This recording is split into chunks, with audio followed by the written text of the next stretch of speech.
students, in the discipline of sociology, there were galaxy of theorists like Comte, Durkheim, Marx, Weber, Merton, Parsons, etc., who belonged to the classical era. They were even considered as masters of sociological thought by Louis Coser. In this session, we are going to discuss the works of one such sociological theorist, that is Vilfredo Pareto. He was a social theorist of great stature. Content of today's lesson will be the role of residues and derivations in the social system, the significant contribution of Pareto on circulation of elites. Now we can see his explanation on the concepts of residues and derivations. From the logical and non-logical action, he explains the residues and derivations. The starting point of the logico-experimental sociology appears in the recurrent features of action, that is residues, rather than the variable elements, that is the derivations they display. The residues are non-logical constancies. They are manifestations of underlying mental or psychic state or sentiments. It is such manifestations correspond with innate dispositions that appear to be bio-instinctual in essence. At the individual level, residue seems synonymous with drives or basic impulses that ordinarily culminate in social interaction. Such an interpretation has to be inferred from Pareto's classification of residues as well as his general usage of the concept. The residues are thought to be the real forces underlying the social equilibrium. Now we can see what are those residues that given by Pareto. Actually, he identified 51 residues and combined them into 6 distinct classes. We can see it one by one. To start with, residues of combinations. The impulse to form associations and categories of things, events and ideas are the part of residues of combination. We can see the examples for residues of combinations. Taking of signs in dreams as indications of luck, the astrological casting of horoscopes, the multiple forms of magic and prophecy, the belief that good is associated with progress, democracy and universal suffrage are some of the examples for this residue. The second residue he gave is residues of persistence of aggregates. The impulse to preserve abstraction, symbols and social relationships over time or the residues of persistence of aggregates. The survival of all customs even beyond the conditions of their appearance in characteristics is part of this residue. Family is an example for this residue. The third residue he gave is residues of manifestation of sentiments through exterior or external acts. This residue is the impulse to express powerful underlying emotions through religious rituals, political agitation and so forth. The fourth residue is residues of sociability. This residue is the impulse to impose uniform standards of behavior to realize popularity, prestige and standing. Such residues are manifested in style, fashion and standardization of all sorts. Pity, cruelty, neophobia appear to be sentiments bound up by this sociability. The fifth residue is residues of individual or integrity of personality.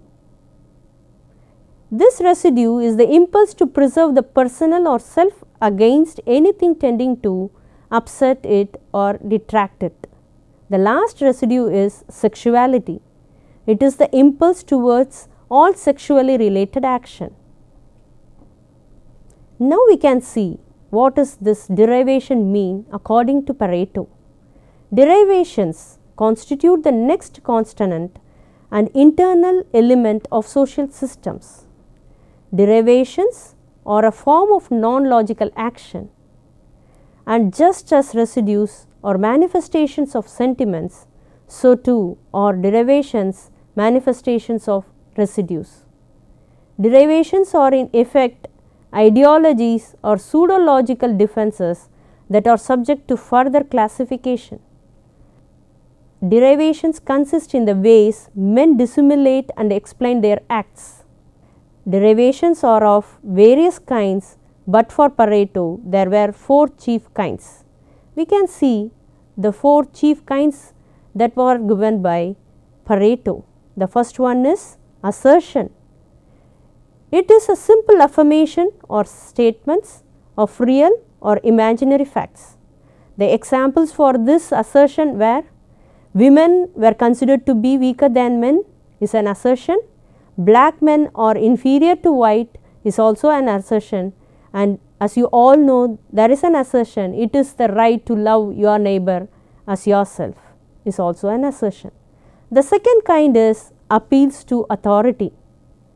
It is the pseudo explanation of events by citing the authority of the past or tradition and customs or the divine will, that is getting something from the religion. The third one is claims that are in accordance with prevailing sentiments or conventional wisdom. Derivations which attempt justifications of conduct on the basis of the presumed fact that it is for the benefit of others. The last kind is verbal proofs, consisting in using terms not in accordance with the facts, allegories or metaphors or so on. The derivations correspond closely to what students often prefer to describe as ideologies. They are nothing but pseudo reasons for the conduct. The stability of the society depends not on the derivations, but the state and the distribution of residues. The derivations may be useful as instrument in the service of the residues, but they cannot take their place.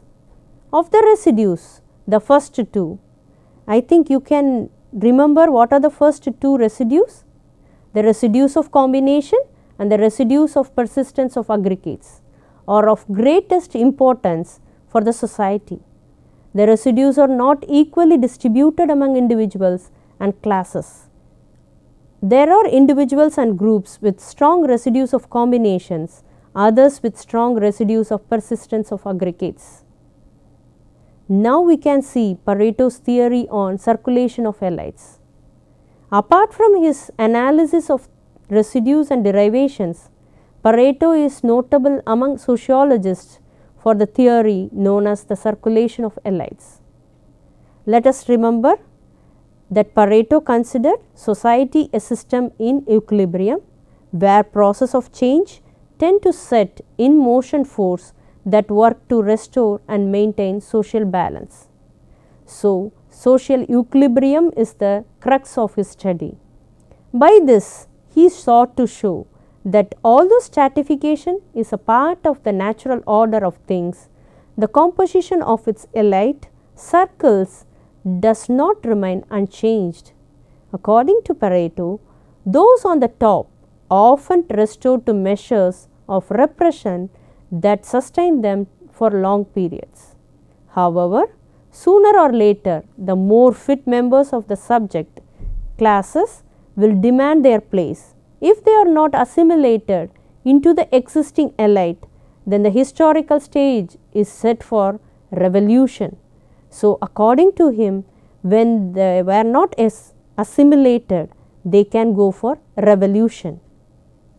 Pareto asserts that there are 2 types of elites within the society.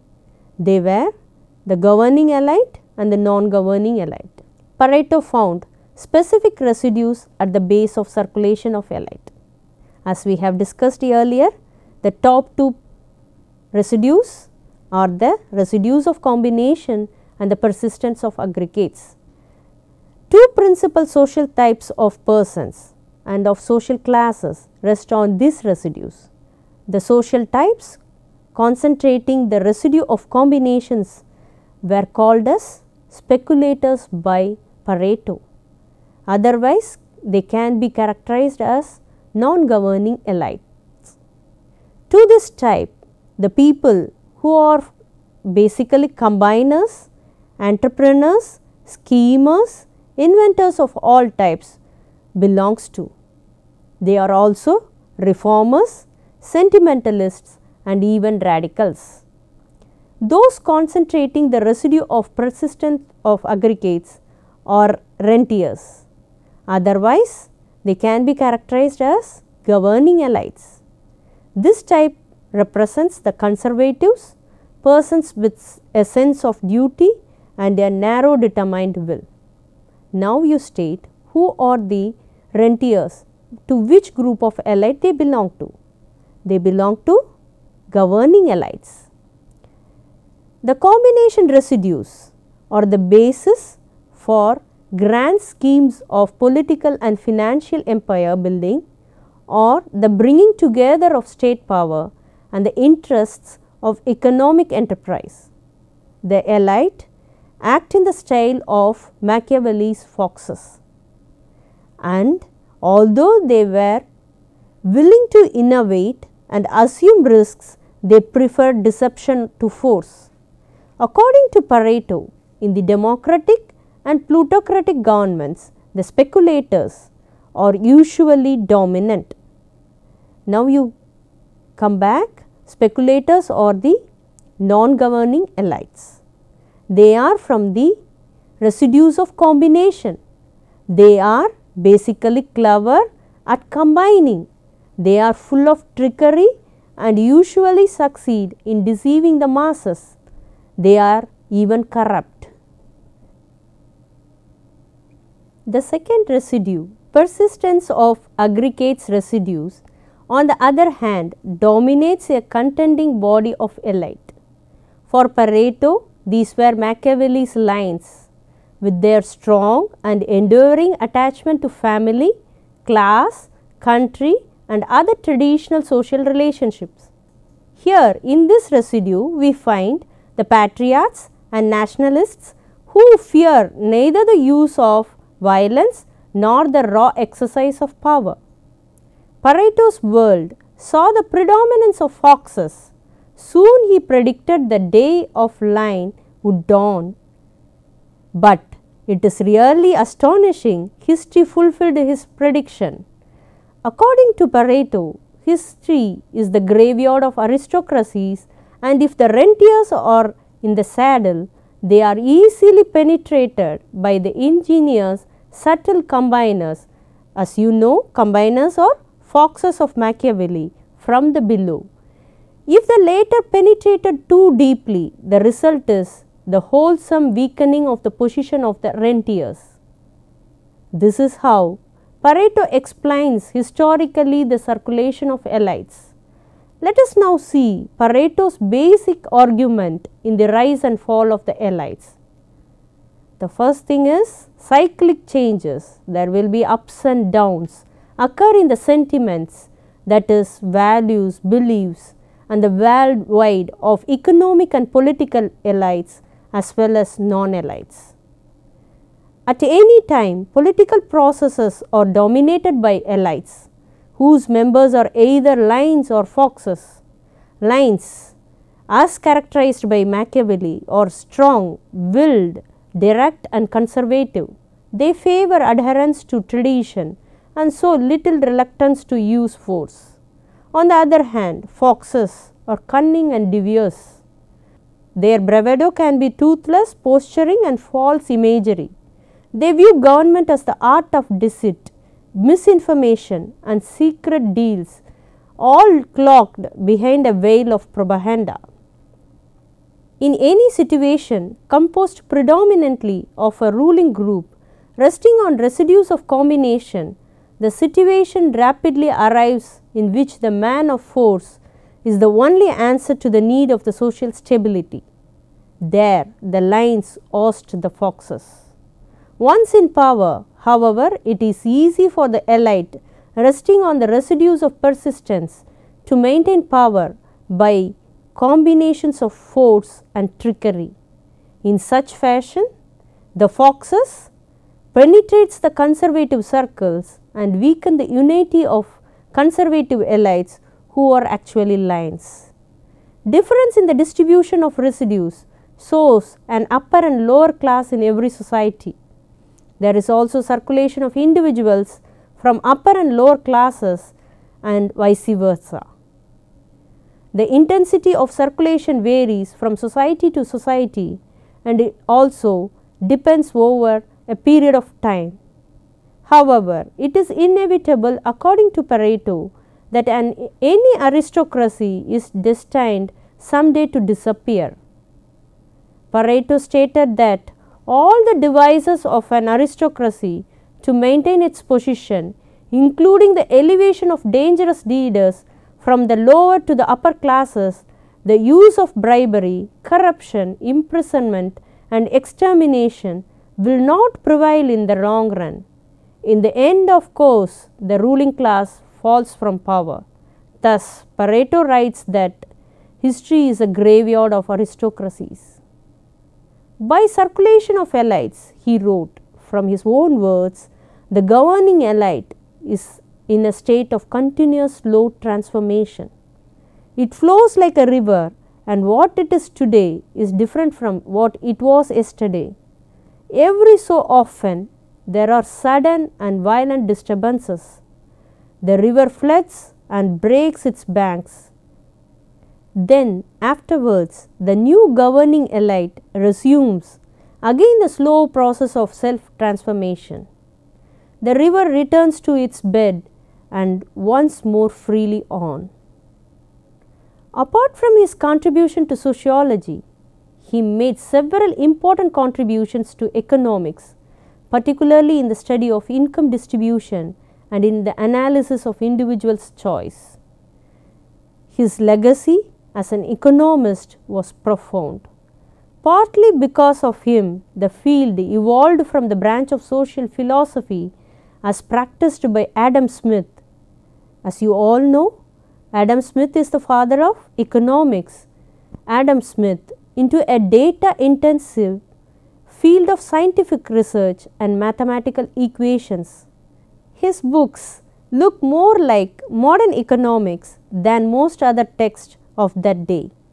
It contains tables of statistics from across the world and ages, rows of integral signs and equations. It also contains intricate charts and graphs which really astonish even the modern economists. He introduced the concept of Pareto efficiency and helped develop the field of microeconomics. He also was the first to discover the income flows, and he gave the Pareto distribution, which means is a power law probability distribution. Another contribution of Pareto which is to be noted was the Pareto principle, which was named after him. It was built on the observation of his such as that 80% of the land in Italy was owned by 20% of the population. This was a remarkable work which is even discussed today.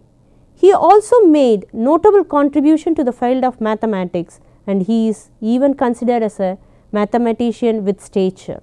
Okay students, now we have seen the contributions of Pareto to the field of sociology. Now I am going to summarize what we have seen in this particular session. Pareto was a social theorist of great stature. He made a marked contribution to the development of sociology during the early part of the 20th century. He was one among them who attempted, and indeed he was succeeded in formulating the entire system of sociological analysis. Now in this lesson, we saw that the explanations on residues and derivations were dealt. Pareto's major contribution on the circulation of elites, that is speculators and the rentiers, were also seen in this particular session. In the concluding part, we see how he discussed the idea of history is the graveyard of aristocracy. Okay students, now we have seen the works of Pareto in detail. Now I would like to question your understanding. What were the 6 residues given by Pareto? What were the 6 residues given by Pareto? What was Pareto's major contribution on the circulation of elites? What was Pareto's major contribution on the circulation of elites? Thank you students. Meet you in the next class with the information on the works of Levi-Strauss. Bye.